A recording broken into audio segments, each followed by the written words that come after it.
जेके study 91 channel में मैं आपका भाई आपके लिए तत्पर हूँ। तो दोस्तों आज हम लोग चर्चा करेंगे बहुत ही इंटरेस्टिंग चैप्टर के बारे में। और आज का जो हमारा बायोलॉजी में जो चैप्टर रहेगा स्टूडेंट, वो रहेगा परिसंचरण। परिसंचरण जो होता है भैया, ये एग्जाम में बहुत ही ज्यादा क्वेश्चन इससे उठता है और हर एक एग्जाम से क्वेश्चन उठता है। तो हम सबसे पहले चर्चा करते हैं परिसंचरण के बारे में। परिसंचरण क्या होता है भैया? तो जटिल प्राणियों में विभिन्न पदार्थों को आवश्यकता अनुसार आवागमन करना ही परिसंचरण कहलाता है।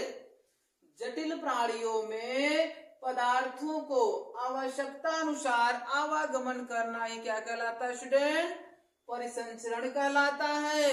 और परिसंचरण की खोज किसने की थी? तो यह किए थे विलियम हार्वे ने। विलियम हार्वे ने बहुत ही बार पूछा गया स्टूडेंट क्वेश्चन है। विलियम हार्वे ने परिसंचरण की खोज किसने की थी भैया? विलियम हार्वे ने। तो विलियम हार्वे ने परिसंचरण की खोज की थी। अब आगे जो टॉपिक आता है कि परिसंचरण की खोज किसमें हुई थी? तो घोड़े में हुई थी। परिसंचरण की खोज सबसे पहले किसमें हुई थी? घोड़े में हुई थी। कब हुई थी? तो यह हुई थी 1773 में। 1773 में विलियम हार्वे ने क्या किया था? परिसंचरण की खोज किया। और परिसंचरण किसे कहते हैं स्टूडेंट? तो आपको बताया गया जटिल प्राणियों में पदार्थों को आवश्यकता अनुसार आवागमन करना ही स्टूडेंट क्या कहलाता है? परिसंचरण कहलाता है। परिसंचरण जो होता है भैया, यह दो प्रकार का होता है। पहला हमारा होता है खुला परिसंचरण, जिसको ओपन सर्कुलेटरी सिस्टम कहा जाता है। और दूसरा होता है स्टूडेंट बंद परिसंचरण। खुला परिसंचरण किसमें होता है? तो आपको बताया गया खुला परिसंचरण का मतलब होता है वे जीव जिनमें पदार्थ का जो आवागमन होता है, जिनमें पदार्थों का आवागमन यानी कि जब पदार्थ एक स्थान से दूसरे स्थान में शरीर में आवागमन करते हैं, जो दिखाई दे, उसी को बोला जाता है खुला परिसंचरण। तो खुला परिसंचरण किसमें होता है? तो यह होता है कीटों में। किसमें होता है स्टूडेंट? कीटों में होता है। दूसरा देखते भैया बंद परिसंचरण तंत्र। तो बंद परिसंचरण तंत्र क्या होता है स्टूडेंट? जिसको बोला जाता है क्लोज सर्कुलेटरी सिस्टम कहा जाता है।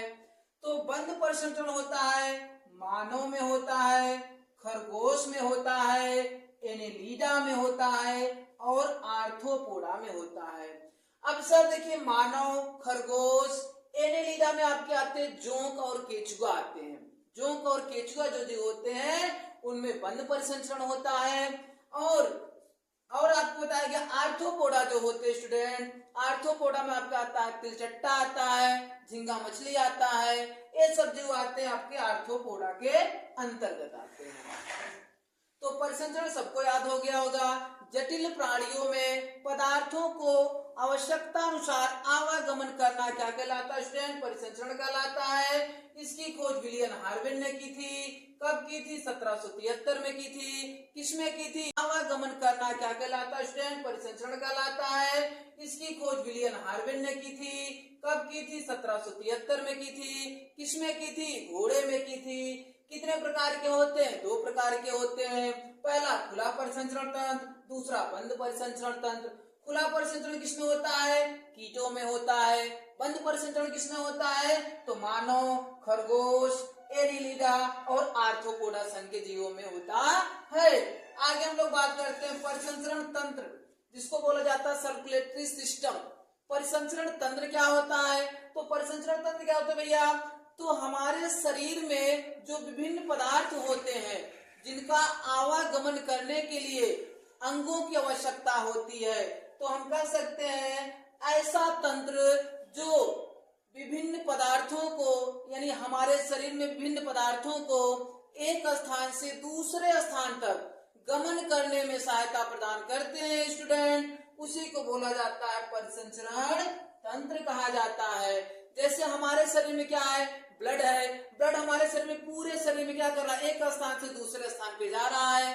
तो वह ले जाने में कौन से सिस्टम काम कर रहे हैं? तो सबसे पहला होता है रुधिर होता है, जिसको ब्लड कहते हैं भैया।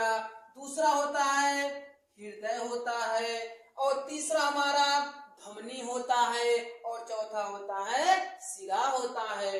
तो ऐसे तंत्र जो विभिन्न पदार्थों को शरीर में एक स्थान से दूसरे स्थान तक ले जाने में सहायता करते हैं, उसी को बोला जाता है परिसंचरण तंत्र कहते हैं। पहला रुधिर होता है, दूसरा हृदय होता है, तीसरा धमनी होता है और चौथा सिरा होता है। तो सबसे इंपॉर्टेंट हम लोग सबसे पहले चर्चा करते भैया रुधिर के बारे में।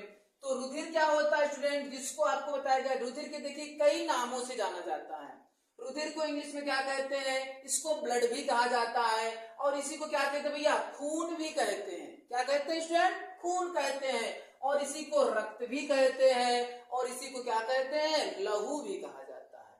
तो ब्लड के कितने नाम से बताया भैया आपको, 5 नामों से। पहला रुधिर, दूसरा ब्लड, तीसरा खून, चौथा रक्त और पांचवा लहू। लहू का मतलब क्या होता है सर, कभी कभी क्या होता है आप लोग सुनोगे कहीं मारेंगे लहू लुहान हो जाओगे। लहू का मतलब होता है खून होता है। तो सबसे पहले हम लोग चर्चा करते हैं रुधिर के बारे में। तो रुधिर क्या होता है सर, तो देखिए रुधिर के अध्ययन को क्या कहते हैं स्टूडेंट, तो उसे बोला जाता है हिमेटोलॉजी कहा जाता है। तो रक्त का जो अध्ययन होता है, खून का जो अध्ययन होता है, जो ब्लड का अध्ययन होता है, उसके अध्ययन को क्या कहते हैं, हिमेटोलॉजी कहा जाता है। रक्त जो होता है भैया यह एक प्रकार का तरल संयोजी ऊतक होता है। रक्त हमारा एक प्रकार का क्या है, कनेक्टिविटी टिश्यू होता है, या एक दूसरे अंगों को क्या करता है, परस्पर संबंध बना के रखता है। तो एक प्रकार का तरल संयोजी ऊतक होता है। अब सर ये इसका स्वाद कैसा होता है, तो यह स्वाद में कैसा होता है, बचपन में आप लोग याद रखो जब हमारी उंगलियां कट जाती थी तो हम उंगली को मुंह में डाल लेते थे, कहते हम ब्लड को पी लेंगे तो हमारा ब्लड वापस चला आएगा। तो स्वाद में कैसा होता है, नमकीन व हल्का कैसा होता है, क्षारी होता है। कैसा होता है भैया, नमकीन व होता है 7.4 होता है, जिसको पीएच मान के बोला जाता है पावर ऑफ हाइड्रोजन कहा जाता है। पीएच मान का पूरा नाम क्या होता है, पावर ऑफ हाइड्रोजन होता है। तो रक्त का पीएच मान 7.4 होता है। अब सर रक्त बनता कहाँ है, तो वयस्क मनुष्य में अलग बनता है और शिशु में अलग बनता है। तो जो वयस्क व्यक्ति जो होते हैं, वयस्क में रक्त का जो निर्माण होता है भैया वह अस्थि मज्जा में होता है, जिसको बोन मैरो कहा जाता है। और सर शिशु में कहाँ होता है, शिशु में का मतलब होता है जब बच्चा माँ के गर्भ में रहता है तो उसमें रक्त का निर्माण कहाँ होता है भैया, तो वह होता है यकृत या भ्रूण में होता है। यकृत या स्टूडेंट भ्रूण में होता है। तो आपको बताया गया शिशु में जो होते हैं रक्त का निर्माण यकृत या भ्रूण में होता है। अब देखिए भैया 70 केजी के मनुष्य में क्या होता है, 5 से 6 लीटर रक्त पाया जाता है। यानी सभी के शरीर में क्या होता है, बराबर रक्त नहीं पाया जाएगा। जिस प्रकार से उसकी बॉडी रहेगी उसी प्रकार से उसके शरीर में रक्त भी रहेगा।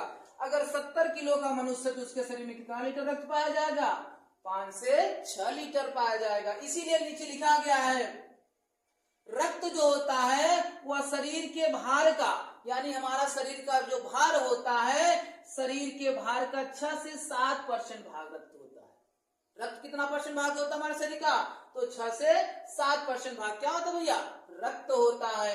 आगे चलते देखते रक्त हमारे शरीर में और कितना होता है भैया, तो जो नर और मादा में देखिए रक्त अलग अलग होता है। नर में जो रक्त होता है स्टूडेंट, यानी पुरुष जिसको बोला जाता है, यानी पुरुष में जो होता है, पुरुष में रक्त की मात्रा 5.5 लीटर होती है। और स्त्री यानी कि मादा में जो होता है, मादा में रक्त की मात्रा 5 लीटर होती है।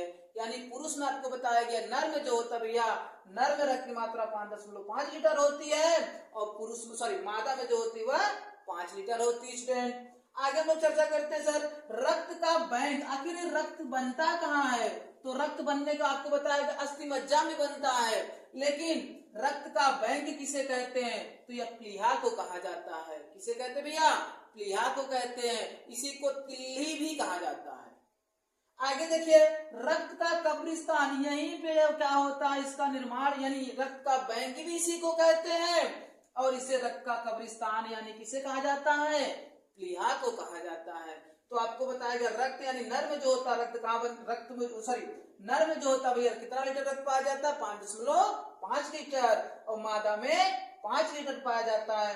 रक्त का बैंक किसे कहते हैं स्टूडेंट, तो प्लीहा को कहते हैं। और रक्त का कब्रिस्तान किसे कहते हैं, तो प्लीहा को ही कहा जाता है। अब बात आती है सर, हमारा जो ब्लड होता है, खून जो होता है वह लाल किसके कारण होता है, तो यह होता है भैया हीमोग्लोबिन, जिसका प्रतीक Hb होता है। जिसका प्रतीक क्या होता है, Hb होता है। तो रक्त जो होता है यह हीमोग्लोबिन के कारण कैसा होता है, लाल रंग का होता है। तो आगे का जो वीडियो रहेगा कल हम लोग, यानी ब्लड का जो पार्ट 2 वाला जो चैप्टर रहेगा भैया, कल हम लोग चर्चा करेंगे ब्लड के बारे में। जो पार्ट 2 का वीडियो रहेगा उससे हम लोग आगे चर्चा करेंगे हीमोग्लोबिन के बारे में। तो आज का टॉपिक यहीं पे ब्रेक करते हैं। जय हिंद, जय भारत।